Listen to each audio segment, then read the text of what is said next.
રૂપાલાને લઈને શક્તિસિંહે એક મોટું નિવેદન આપ્યું છે કે આખરે વતનને મૂકીને તેમને રાજકોટ આવવું પડ્યું છે। ખબર હતી કે જો આખરે ત્યાં હોત તો વધેરાય જાત અને આ તમામ બાબતોને લઈને આખરે રાજકારણ ગરમાયું છે। પરસોત્તમ રૂપાલા મોટું માથું હતું તો અમરેલીથી લડાવા હતા તેવો આક્ષેપ પણ તેમણે લગાવ્યો।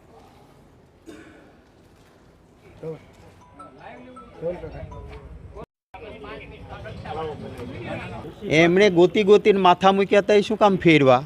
અને પુરુષોત્તમભાઈ મારા મિત્ર છે, બહુ મોટું માથું હતું તો એમના વતનમાં અમરેલીથી મોટા માથાને લડાવવા હતા ને, ત્યાં તો પબ્લિક ઓળખી ગઈ હતી કે માથું વધેરાઈ જશે એટલે રાજકોટ મોકલ્યું।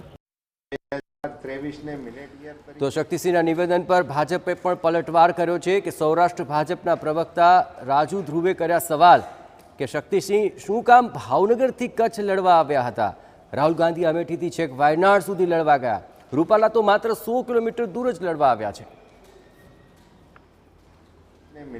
આપના રાષ્ટ્રીય નેતા રાહુલ ગાંધી અમેઠીથી વાયનાડ જાય, 100 કિલોમીટરના દૂરના રૂપાલા સાહેબ આયાતી ગણાય।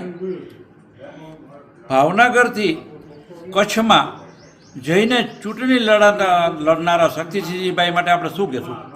આપ શક્તિસિંહભાઈ ભૂલી ગયા, આપને યાદ નથી? આપ પણ ભાવનગરથી ચૂંટણી લડવા કચ્છ ગયેલા, ત્યારે આયાતી ઉમેદવારનું આપને યાદ આવેલું?